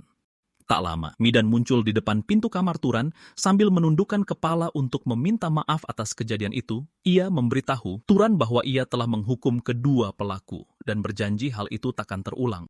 Midan menyebutkan bahwa kelompok mereka sedang kesulitan uang belakangan ini dan mereka pasti merasa iri karena besarnya uang yang dihasilkan Turan. Midan membentak mereka berdua, menyuruh mereka meminta maaf, dan mereka pun mematuhi perintah bosnya. Turan lalu bertanya pada Midan apakah keadaan memang sesulit itu, dan ia mengungkapkan bahwa dalam 3 hari, mereka mungkin tak mampu lagi membayar sewa kamar. Saat itulah, Turan menyerahkan sekantung uang padanya, mengejutkan Midan yang langsung bertanya mengapa Turan memberikan uang itu. Turan lalu memberitahunya bahwa ini adalah balasan atas kebaikan yang ia tunjukkan saat ia mengaku cemas dan berniat mengajak Turan bergabung. Madan terpaku mendengarnya. Lalu ia bertanya pada Turan dari mana ia tahu. Namun Turan mengabaikan pertanyaan itu. Walau begitu, Turan mengingatkan Madan bahwa tidak ada yang gratis di dunia ini. Dan ia memintanya memberikan beberapa informasi. Dengan senyum semringah di wajahnya, Madan meyakinkan Turan bahwa ia akan membagikan semua yang ia tahu karena mengumpulkan informasi adalah keahliannya. Keesokan harinya, Turan berangkat berburu. Ia yakin ini mungkin perburuan terakhirnya di kota ini karena Madan telah memberinya informasi tentang kota berikutnya, jadi sudah saatnya ia pergi. Ternyata Madan memberikan beberapa informasi yang sangat berharga, dan tampaknya Madan juga pria yang baik hati. Meskipun ia tidak seberpengalaman Kaorn, hal ini justru menjadikannya lebih tulus dan ramah. Tiba-tiba, Turan mencium bau yang menyengat. Ia pun bergegas melesat ke arah asalnya, berharap firasat buruknya keliru. Turan tiba di tempat bau itu berasal, yang ternyata adalah bau anyir darah. Lebih parahnya lagi, ia menemukan pria yang berkelahi dengannya sehari sebelumnya dalam keadaan bersimbah darah. Seolah belum cukup buruk, ia menoleh dan mendapati tubuh Madan tergeletak di tanah, membuatnya bertanya-tanya apa yang sebenarnya telah terjadi. Saat itu, salah satu anggota kelompok yang masih bertahan hidup berhasil angkat bicara, memberitahu Turan bahwa pelakunya adalah seekor monster kelinci. Turan berbalik dan mendapati sang pelaku tengah menatapnya, lalu tiba-tiba kelinci itu menerjangnya dengan kecepatan kilat. Turan nyaris terkena serangan, tapi ia berhasil menghindar di detik-detik terakhir. Turan lalu menarik ketapelnya dan melesatkan batu ke arah kelinci itu, namun di luar dugaannya, sang kelinci berhasil menghindari lemparan itu. Saat itulah Turan menyadari bahwa kelinci itu sudah terbiasa menangkis senjata jarak jauh. Kelinci itu kembali menerjang Turan. Namun kali ini, Turan menghilang dari pandangan, membuat monster itu benar-benar kebingungan. Tanpa disadari sang kelinci, Turan telah muncul di belakangnya, dan ia langsung menghunjamkan belati ke leher makhluk itu. Meski begitu, kelinci itu masih sempat melancarkan serangan balasan yang membuat Turan terdorong mundur. Kelinci itu tak membuang waktu untuk kembali memburu Turan, memaksanya untuk kembali menggunakan sihir menghilang. Karena jengkel, monster itu mulai mengamuk menghancurkan setiap tempat yang ia curigai sebagai persembunyian Turan, menebas pepohonan di jalurnya seolah itu bukan apa-apa. Setelah kehabisan tenaga, ia mengeluarkan pekikan nyaring sebelum mati akibat kehabisan darah. Setelah monster itu mati, Turan menyerap mananya dan dalam proses itu, ia menyadari bahwa jumlah mana yang ia serap terasa berbeda. Nyatanya, jumlah itu lebih besar daripada monster macan tutul yang ia lawan saat di desa. Tepat pada saat itu, pria terakhir di tim yang memberitahunya tentang monster kelinci itu mengungkapkan keterkejutannya mengetahui bahwa Turan adalah seorang penyihir. Turan membenarkan hal itu dan sang pria bertanya mengapa ia menyembunyikan identitasnya. Turan mengabaikan pertanyaan itu, lalu ia balik bertanya apakah mereka punya anggota keluarga agar ia bisa menyerahkan barang-barang peninggalan mereka. Pria itu dengan sedih menjawab, tidak ada, dan hal ini membawa ingatan Turan kembali ke malam sebelumnya saat Madan bercerita tentang kota besar di dekat sana yang bernama Orem. Rupanya, Orem memiliki perpustakaan yang menyimpan ribuan buku, namun tidak sembarang orang bisa masuk karena hanya penyihir yang diizinkan masuk. Setelah memakamkan kelompok itu, Turan memantapkan keputusannya untuk pergi ke Orem, dan ia mendoakan agar Madan beristirahat dengan tenang seraya melangkah pergi. Sesampainya di Orem, Turan akhirnya mengerti mengapa Murai disebut sebagai kota kecil, karena Orem secara harfiah bisa menelan Murai bulat-bulat. Di gerbang kota, ia bahkan terkejut melihat lautan manusia yang berusaha masuk ke dalam kota. Turan bertanya-tanya apakah para penjaga sedang merazia penjahat, namun ia tak terlalu terkejut karena bagaimanapun juga ini adalah kota yang besar. Tepat saat ia hendak melangkah masuk, salah satu penjaga mencegatnya, melarangnya masuk karena ia tak pernah melihat orang mengenakan pakaian sekotor Turan. Penjaga itu menyarankan agar Turan mencari tempat berlindung dan membersihkan dirinya terlebih dahulu. Tak lama kemudian, Turan berhasil mendapat akses masuk ke dalam kota, dan ia langsung menuju perpustakaan raksasa yang membuatnya takjub. Saking besarnya bangunan itu, Turan menyimpulkan bahwa tempat itu pasti dibangun dengan sihir. Di pintu masuk, langkahnya dihentikan oleh para penjaga yang memberitahunya bahwa perpustakaan ini hanya terbatas bagi para penyihir. Turan membalas bahwa dia adalah seorang penyihir, tapi ini malah membuat para penjaga kesal karena mengira dia hanya penipu. Salah satu dari mereka mengulurkan tangannya ke arah Turan, dan tiba-tiba dia merasakan sesuatu yang aneh di tangannya. Ternyata, Kjorn pernah memberitahu Turan bahwa sesama penyihir bisa saling mengenali karena dengan merasakan mana orang lain, mereka bahkan bisa tahu apakah orang itu lebih kuat dari mereka. Pria itu hampir hancur oleh kekuatan Turan yang luar biasa, sampai-sampai dia jatuh ke tanah, membuat rekannya bertanya ada apa dengannya. Pria itu meyakinkan rekannya bahwa dia baik-baik saja, tapi jauh di lubuk hatinya, dia menyadari bahwa Turan bukan penyihir biasa karena dia setidaknya berasal dari kelas bangsawan atau lebih tinggi. Pria itu langsung bangkit untuk memperkenalkan dirinya sebagai Kenya, seorang ksatria dari keluarga Valtas. Kenya bertanya dari keluarga mana Turan berasal, dan Turan balik bertanya apakah dia harus mengatakannya sebelum masuk. Kenya menjawab tidak, lalu menjelaskan bahwa untuk menggunakan perpustakaan, dia akan membutuhkan izin dari penguasa Valtas. Kenya kemudian mengatakan bahwa dia akan menghubungi keluarga Valtas. Tanpa Turan sadari, sesuatu yang dia pikir akan menjadi proses sederhana malah membawanya ke mansion Valtas. Dia dibawa ke kolam besar di mana para pelayan melayaninya, membersihkan tubuhnya. Saat dia mulai merasa tidak nyaman, dia menyuruh mereka berhenti dan bertanya apakah dia bisa mandi sendiri. Para pelayan itu kemudian memberitahunya bahwa mereka akan dihukum jika gagal melayani tamu terhormat dengan baik. Untuk menghindari masalah bagi mereka, Turan menyuruh mereka melakukan apapun yang mereka inginkan. Saat mereka selesai dan Turan mengenakan pakaian bagus yang diberikan kepadanya, bahkan para pelayan pun terpesona oleh ketampanannya. Mereka memohon agar dia memaafkan mereka, tapi dia meyakinkan mereka bahwa tidak ada yang perlu dimaafkan. Namun, para pelayan mendesaknya untuk berhenti berbicara santai kepada mereka, dan Turan tidak percaya dengan apa yang sedang terjadi. Tak lama kemudian, Turan bertemu dengan nona muda yang kasar di rumah itu, seorang gadis berambut merah, Azela.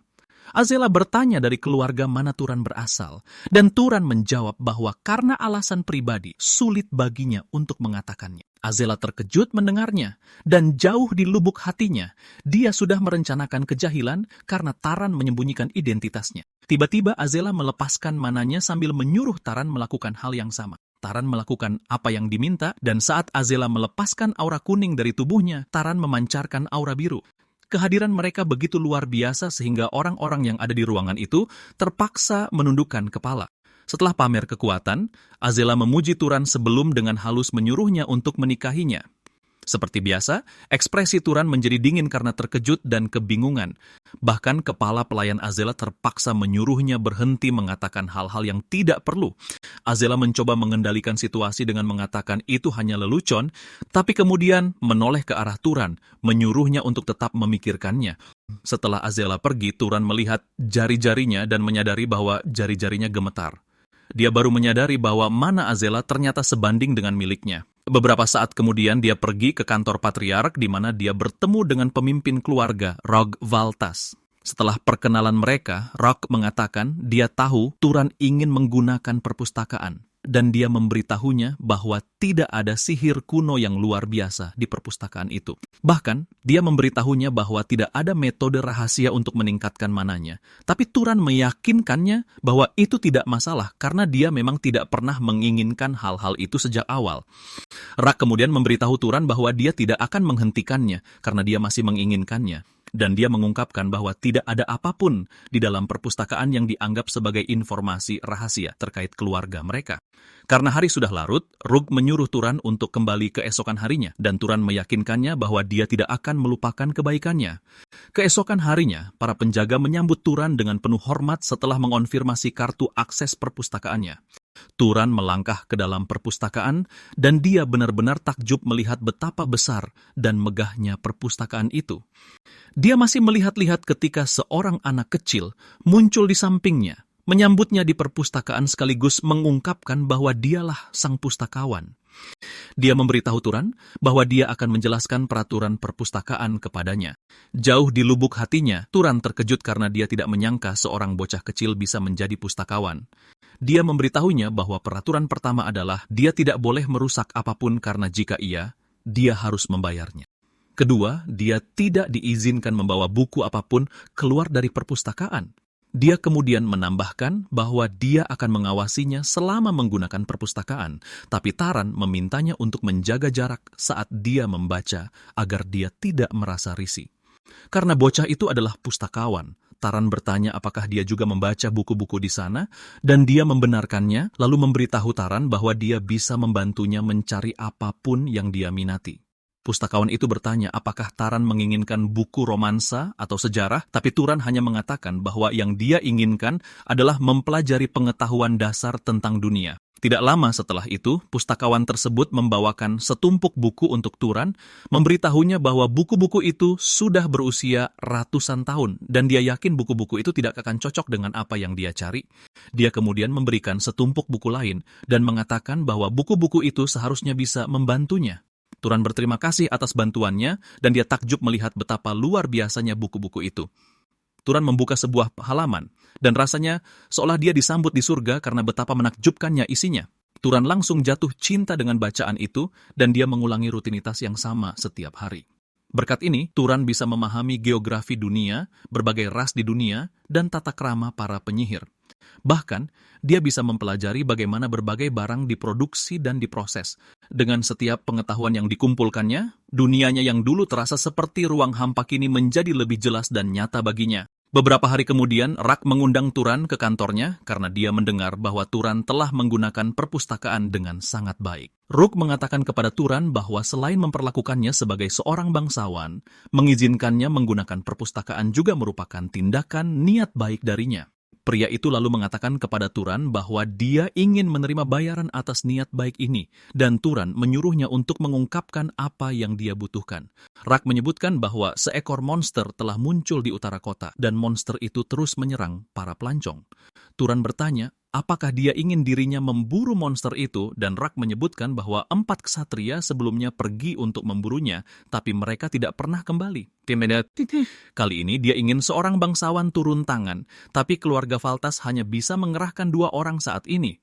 Turan tidak sepenuhnya keberatan karena melindungi orang-orang adalah tugas penyihir, tapi dia merasa ada sesuatu yang janggal.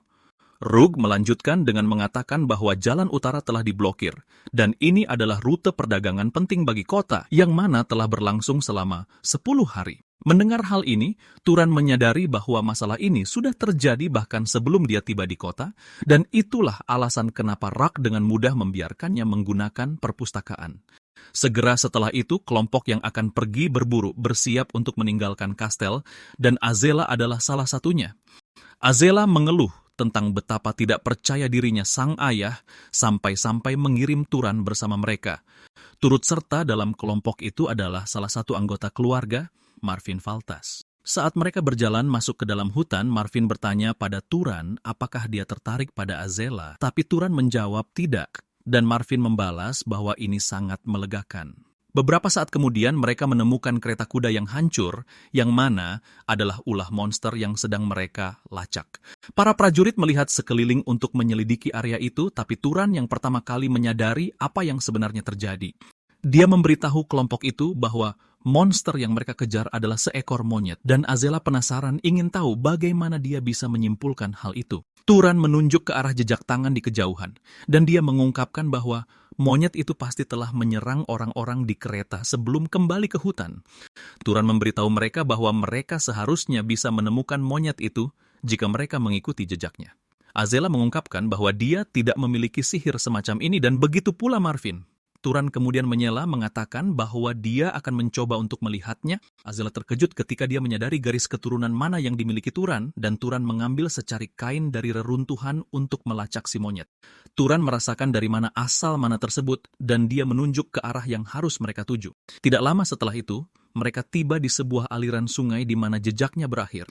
Dia memberitahu mereka bahwa monster itu pasti telah membersihkan diri di air, dan Azela terkejut mendengar bahwa seekor binatang buas bisa melakukan hal itu untuk menghindari pelacakan. Turan mencoba menenangkan mereka, mengatakan bahwa mungkin monster itu mandi hanya karena memang sedang ingin. Tiba-tiba, Turan mencium bau itu lagi, dan dia berteriak memberitahu mereka bahwa monster itu ada di belakang mereka. Benar saja, monster itu muncul di belakang mereka dan terlihat sangat mengerikan. Seolah itu belum cukup buruk, monyet itu melemparkan batu ke arah mereka. Batu itu melesat dengan kecepatan tinggi menembus barisan ksatria. Tapi Taran berhasil menghindari serangannya. Yang mengejutkannya, dia melihat bahwa Azela dan Marvin menggunakan 2 ksatria sebagai tameng alih-alih mencoba menghindari serangan itu. Turan sangat kecewa, dan dia menyadari bahwa ibunya sama sekali tidak salah. Monster itu berbalik untuk mencoba melarikan diri, tapi Azela memerintahkan para ksatria untuk mengejarnya.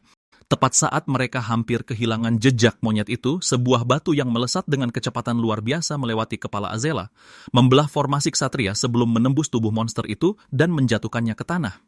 Azela dan Marvin berbalik dengan kaget hanya untuk melihat bahwa Turanlah yang melemparkan batu ke arah monyet itu dengan ketapelnya.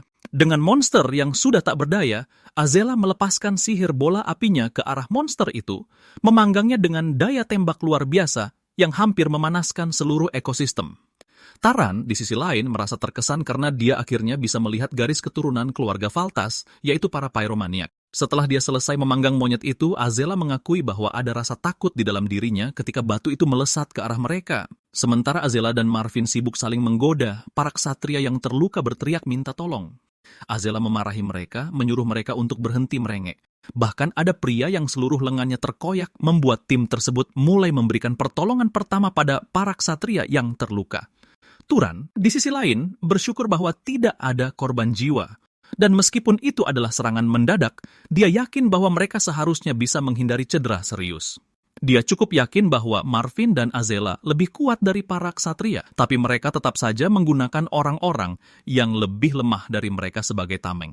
Marvin menyadari ekspresi aneh di wajah Turan, dan dia bertanya ada masalah apa, tapi Turan memberitahunya bahwa tidak ada apa-apa.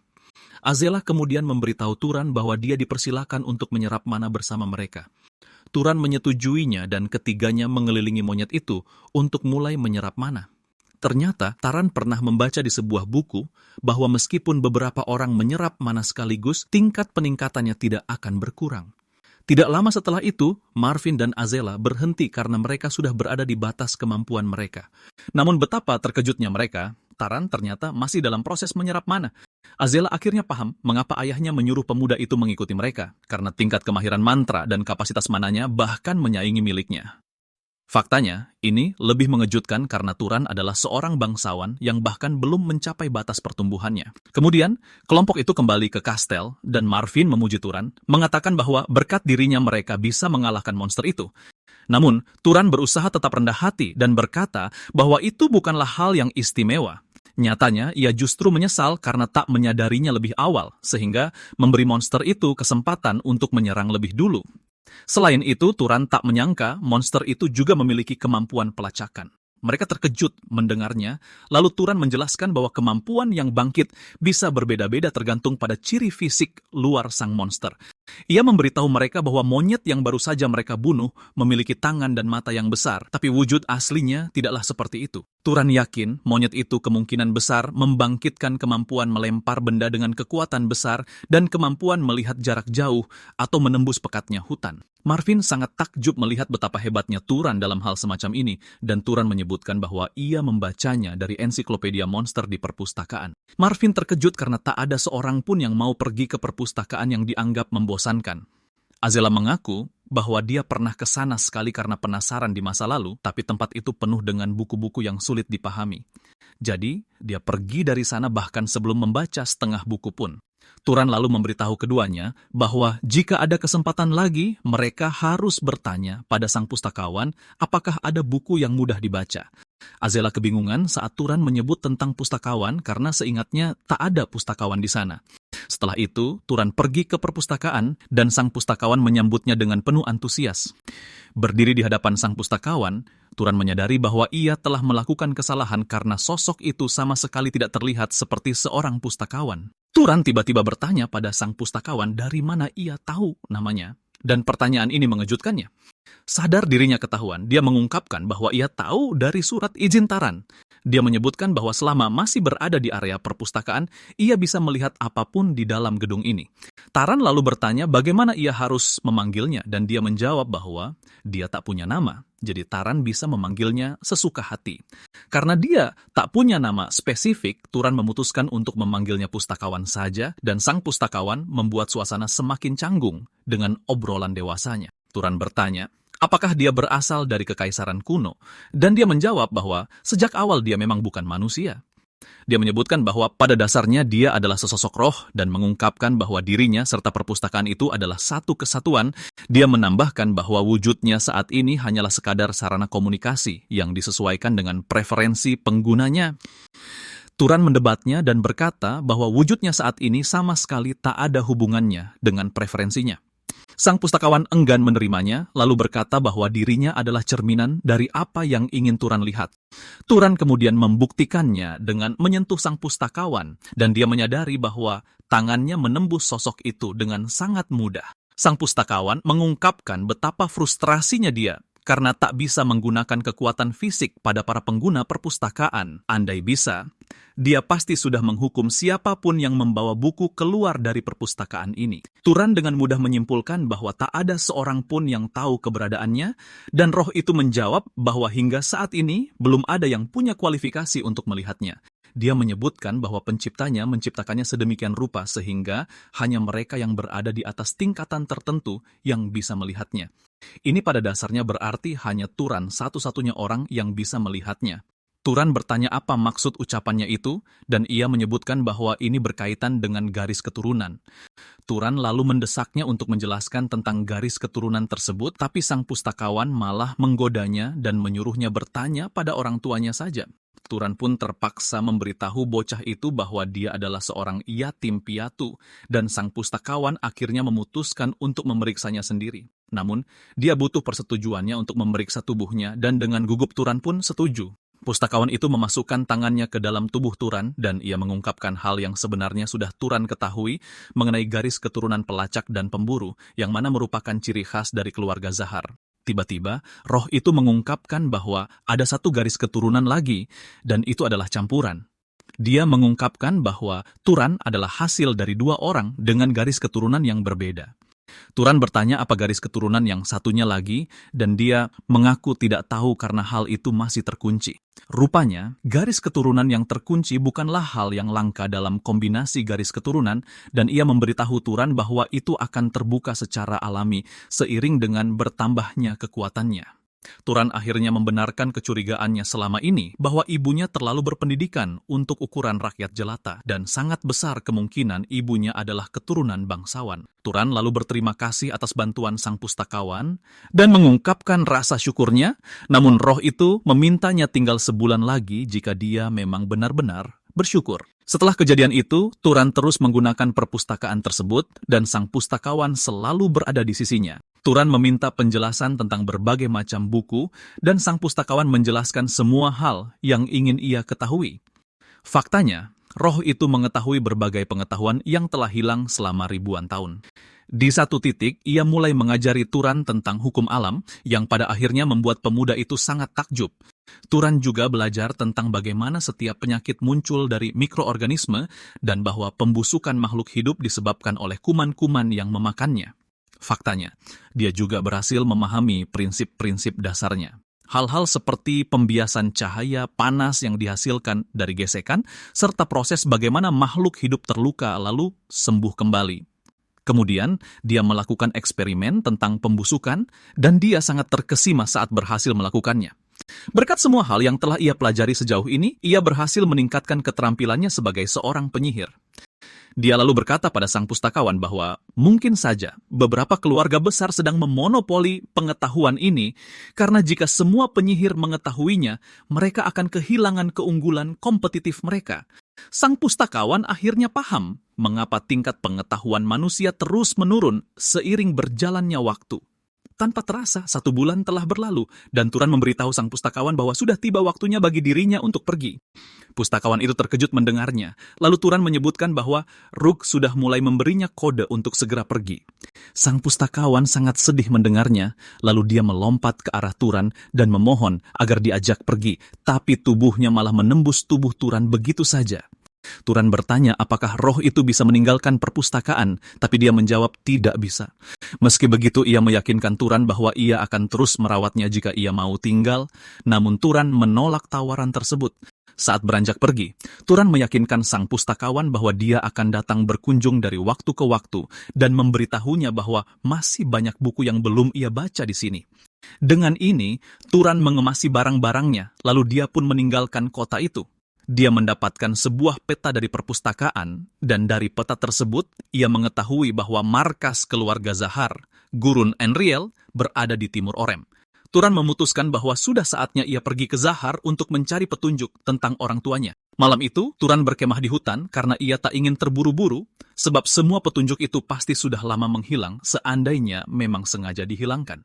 Seraya melanjutkan perjalanannya, ia juga membantai para monster di sepanjang jalan.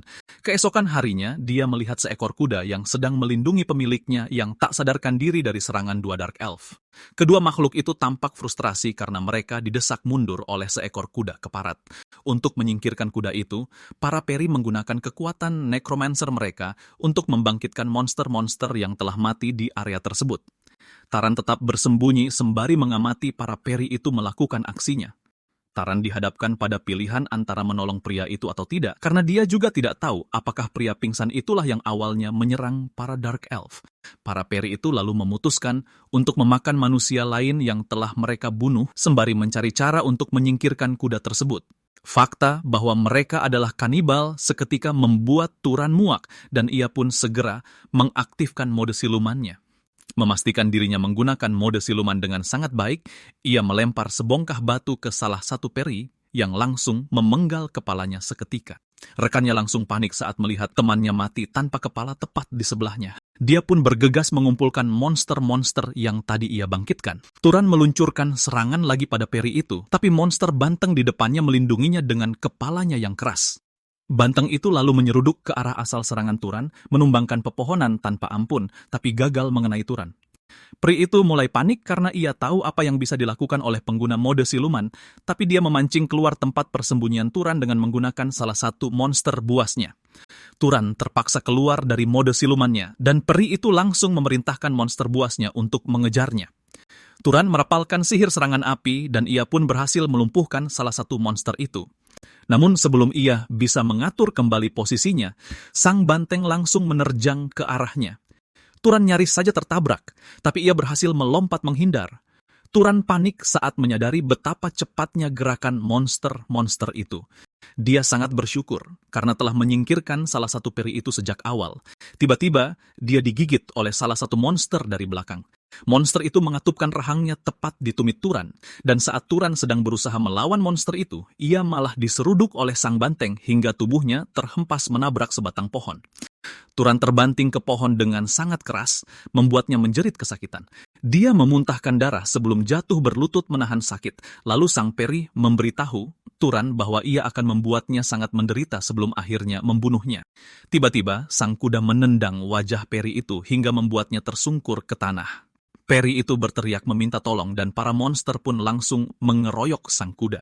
Mereka sama sekali mengabaikan Turan dan ternyata itu adalah sebuah kesalahan fatal karena Turan mampu melancarkan sebuah serangan dahsyat yang mencabik kepala sang peri. Dengan tewasnya para peri itu, kawanan monster buas itu pun ikut mati dan Turan seketika jatuh berlutut karena kelelahan. Sang kuda menghampiri Turan untuk memastikan keadaannya, dan Turan berterima kasih atas bantuan kuda tersebut. Malam itu juga, sang pemilik kuda akhirnya terbangun, dan ia sangat terkejut saat melihat orang asing berada tepat di hadapannya. Turan menyapanya dengan santai, lalu pria itu menuntut untuk tahu siapa dirinya sebenarnya. Turan memberitahu pria itu bahwa ia melihatnya diserang oleh para Dark Elf. Karena itulah ia harus menyelamatkannya. Kuda itu lantas menghampiri sang pria dan ia mengelusnya seraya mengungkapkan bahwa namanya adalah Tili. Turan memberitahu pemuda itu bahwa kudanya adalah kuda yang hebat karena hewan itu paham bahwa ia harus melindungi tuannya. Pemuda itu kemudian berterima kasih pada Turan karena telah menyelamatkannya dan mengungkapkan bahwa dirinya adalah Aziz dari keluarga Berg. Turan juga memperkenalkan dirinya sebelum bertanya apakah ada alasan khusus mengapa dia bisa bentrok dengan para Dark Elf. Aziz menyebutkan bahwa dia hanya sedang berziarah bersama para pengawalnya ketika dia diserang oleh para elf tanpa provokasi. Aziz mengatakan bahwa dia selalu mendengar kalau ras lain itu buas, tapi dia tidak pernah menyangka akan seburuk ini. Aziz menangis sejenak sebelum meminta maaf kepada Turan karena telah menunjukkan emosinya. Dia mengungkapkan bahwa dia kehilangan orang-orang yang sangat berharga baginya, dan Turan bertanya apakah mereka keluarganya. Aziz menjelaskan bahwa mereka adalah kesatria dan pelayan yang ikut berziarah bersamanya. Rupanya, merekalah yang telah membesarkannya sejak kecil, jadi mereka sudah seperti keluarganya sendiri. Turan langsung menyimpulkan bahwa Aziz adalah orang baik, dan dia bertanya, apakah Aziz tahu berapa banyak Dark Elf yang menyerangnya karena Turan berhasil membunuh 2 dari mereka. Aziz memberitahu Turan bahwa dia sudah membunuh semuanya. Namun, untuk memastikan mereka tidak sedang diintai, Turan menggunakan kemampuan pelacakannya untuk memindai sekeliling dan memastikan tidak ada lagi elf di area tersebut. Aziz kemudian bertanya pada Turan apakah dia punya urusan mendesak saat itu, dan Turan mengungkapkan bahwa dia sendiri sedang di tengah perjalanan ziarah. Aziz terkejut karena Turan sedang berziarah meskipun dia sangat kuat, dan dia bertanya apakah Turan adalah anak dari keluarga bangsawan besar. Dia juga ingin tahu mengapa Turan sendirian, dan Turan menjawab bahwa itu sulit dijelaskan sekaligus merendah kalau dirinya tidak sekuat itu. Dia menjelaskan bahwa dia hanya menang berkat menyergap salah satu elf dan mendapat bantuan dari Tili untuk mengusir yang satunya. Keduanya lalu melepaskan aura mereka untuk melihat tingkat kekuatan masing-masing. Saat mereka selesai, Turan terkejut melihat besarnya jumlah mana di dalam wadah mana milik Aziz. Dia menyadari bahwa Aziz mungkin memiliki lebih banyak mana darinya jika dia tidak menyerap mana dari para Dark Elf itu. Aziz menduga bahwa Turan adalah keturunan bangsawan dan berasal dari garis keturunan yang kuat. Selain itu, dia yakin Turan bahkan belum mencapai batas pertumbuhannya, dan hal ini membuatnya bertanya-tanya mengapa Turan bepergian sendirian. Karena Turan tidak memiliki tujuan yang pasti, Aziz menyarankan agar dia ikut bersamanya ke kediaman keluarga Berg. Dia meyakinkan Turan bahwa dia akan membalas budinya karena telah menyelamatkan nyawanya dan mengawalnya kembali dengan selamat ke rumahnya. Turan bertanya bagaimana dia berencana untuk membalas budi, dan saat itulah Aziz mengungkapkan bahwa keluarganya adalah keluarga enchanter vasal dari keluarga agung Arabian di utara. Rupanya, mereka adalah garis keturunan yang telah menciptakan alat sihir selama beberapa generasi, dan dia berjanji akan membuatkan alat sihir terbaik untuk Turan.